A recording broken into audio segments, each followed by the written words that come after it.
मंदिर पे शिव चर्चा हमारे गुरु बहना गुरु भाई लोग मिल के भगवान भोलेनाथ के मनावत रहना, शिव चर्चा के करत रहना। तो इस मंदिर पे होत रहा। अब मंदिरिया के बगलिया में एगो तालाब रहा और तालाब में बड़ा मछली रहत रही। एगो मछली और मछरा का जोड़ा रहत रहा। तो मछली मछरा का जोड़ा रहत रहना। संजोग बस दोनों चरत की नरवा यही जब की नरवा यही तो जब मछली रही उनकर के जब भोले बाबा के चर्चा होत रहल उनकर के सुनाई रहले। जब सुनाई रहले बा तो बड़ा नीक लगल बा मछली के। जब मछली के भगवान के चर्चा नीक लगल बा, भजन नीक लगता, तो मछली का करी किनारे रह के भोले बाबा के भजनिया सुनी लगली। तो मछरा कहला ये मछली तू कहे यहाँ रुकल हो? अरे हमने के चरत अली अब चला अंदर ही चल जा। एक गरी डाले से काम थोड़ी चली आला तो एक गरी डाल जा कोनो मछुआरा एक पकड़ के लेके अले जाके जनता बाबू का करी तो एक काम करा चला अंदर। तो मछली कहली नहीं है मछरा एगो बात सुना। और देखा मंदिरवा पे गुरु बहना गुरु भाई लोग बड़ा प्रेम से भगवान भोलेनाथ की मनावत हुआ, भजन करत हुआ, चर्चा करत हुआ। अब बड़ा नीक लगता, हमारा मन के बड़ा सुकून मिलता। आपको ऐसा करती कि यही रहती तो हमने के दोनों भगवान के चर्चा सुनल जा, भजन सुनल जा, हम लोग के जीवन के नैया पार हो जाएगा। तो मछरा कहला ये मछली तू कोने भरम में जिया था? ये सब ऐसा कुछ होए वाला ना बा। अरे हमने के जीवन के कौन ठिकाना बा? कभी मछुआरा लोग हमें पकड़ के लेके चल जा रहेगा भजन चर्चा सुने के चुप मार के अंदर चला। लेकिन न मछली मछरा के बात मन न मछरा मछली के। तो मछरा कहला ठीक बजा तोहरा के भाई पकड़े ही के तोहरा के जब ये चाहिए तो तू रहा किनारे हम तो जाता नहीं। तो का कहना मछरा चल गए। अब मछली वही किनारे से भगवान भोलेनाथ के भजन के आनंद लेता रही।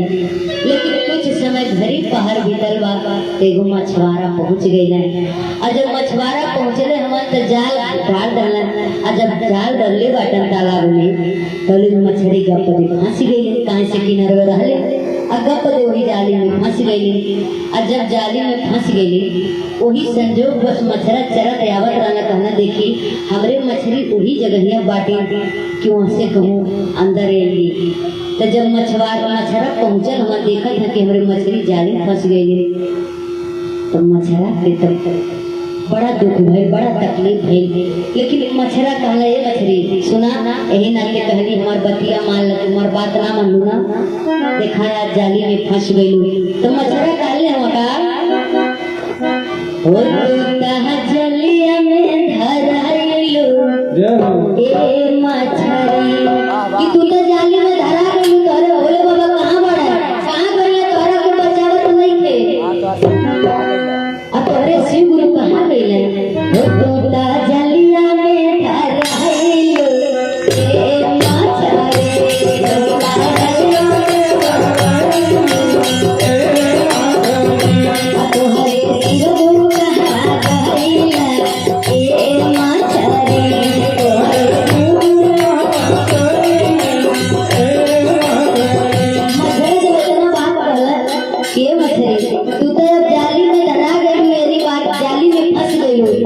तोहरे शिव गुरु कहाँ गई? अब बतावा।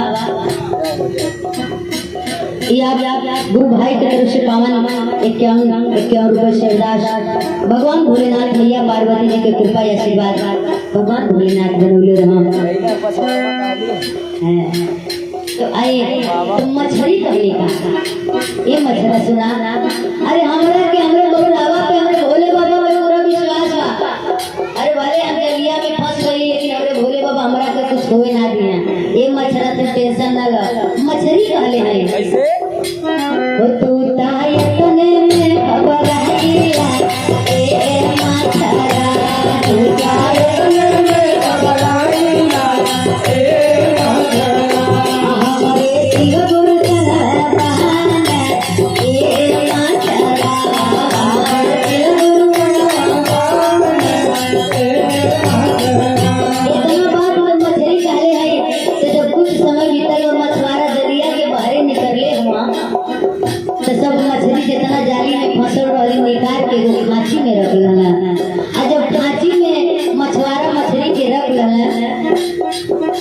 मछला जब मछली के पानी में से निकला देखना तब बड़ा तेज उनको बड़ा दुख भाई बड़ा तड़फड़ैया अब फिर मछली से कहला का ये मछली अब तू तो बाहर निकल गई तू तो फांसी में धरा गई अरे अब से भगवान का भरोसा छोड़ा अब तो हर अंतिम समय आ गई बा तो मछला काले हुआ का तू खचिया में धरा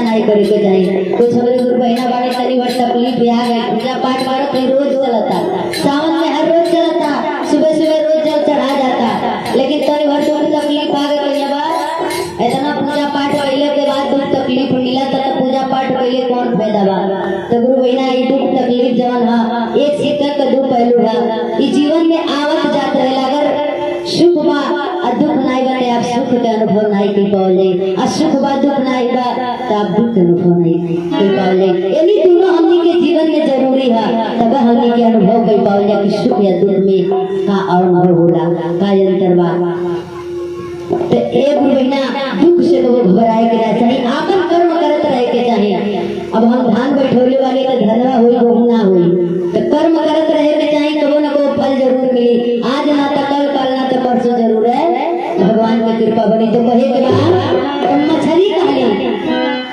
मछरा कहले सुना ये मछली हो तू ता खचिया में थार है ए माछरे तू ता खचिया में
पीपीगंज बाजारे में पहुंचल हवन अब मार्केट में धई देले हवन आया अपन ग्राहक के इंतजार करत हवन दे वाले गाहकी कि केहू ग्राहक के आवे और हमार मछली बिक जा तोला कोई संजोग बस एगो मछुआरा मछली खरीदे वाला ग्राहक पहुंचला कहला तनी 2 किलो कौन देवल जा आ जब तौला लगा तो मछुआरा जो रहला वैसा देत रहला तो जब ग्राहक रहला कहना सुना ऐसा देवा के घरे ले जाओ के काटा छीला बहुत टाइम लग जाई ऐसा करा के खूब बढ़िया से बना के छील बना के काट के देबा तो घरे ले जाके मसाला तोड़ के खाली बना के बनई भर के रही एक चोइटा रखना जा खूब बढ़िया से बनाया तो यार वही का तो मछुआरा और मछलियां के रखिया में लपेटा धुआं मछुआरा रखिया में जब लपेटा धुआं मछली के तो हर मछरा देख के बड़ा तड़पड़ैया अब बड़ा कष्ट जब अब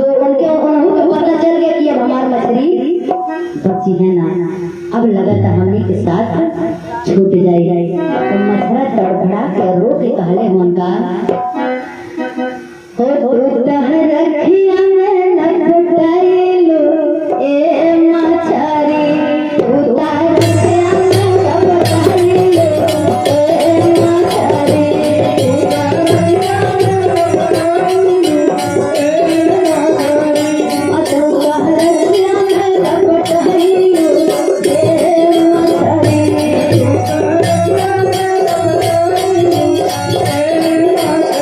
Hey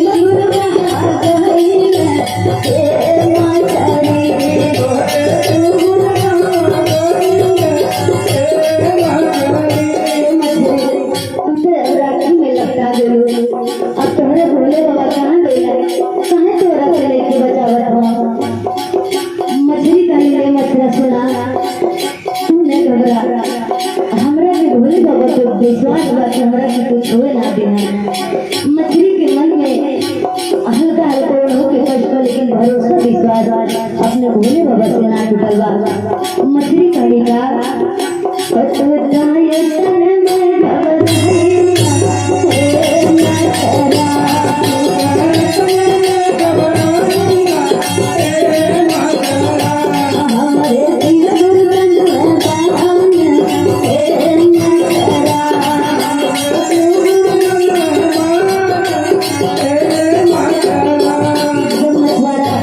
मछली के राखी में लपेट ले हंसिया पे बुला दे तो मछला देखे और तड़फड़ा गया।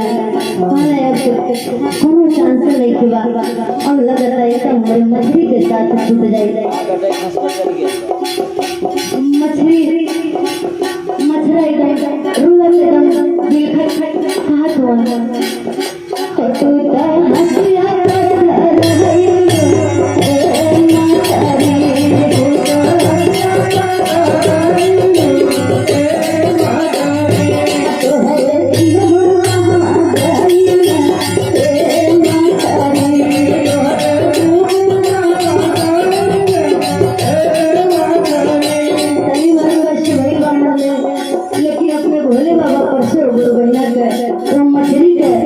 विश्वास खत्म नहीं के भाई है विश्वास खत्म बा। फिर मछली कमी सुना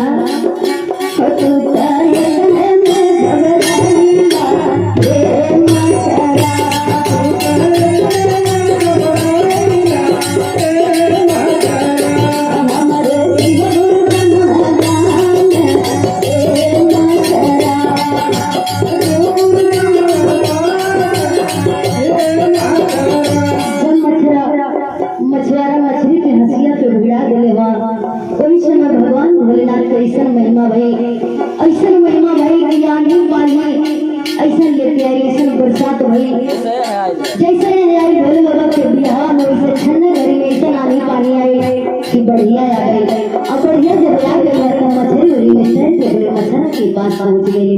मछला देख के बड़ा खुश हुए, अपने गले से लगौला। अब मन में इतना खुशहाली आई बा। अब मछली से पूछ पड़ रही है, मछली सुना तू कैसे बच गई हो।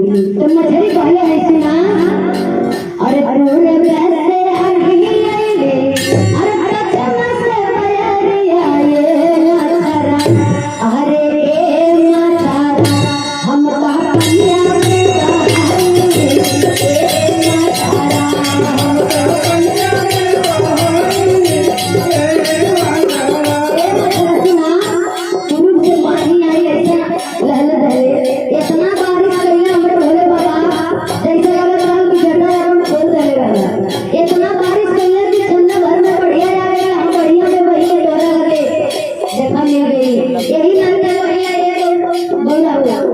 अपने मछला के यही नाते पहिला सुना। अबे भोले बाबा के मनावल करा, भोले बाबा के भगवान को भजन करी जरा जीवन के नैया जरूर पार होई। और भोला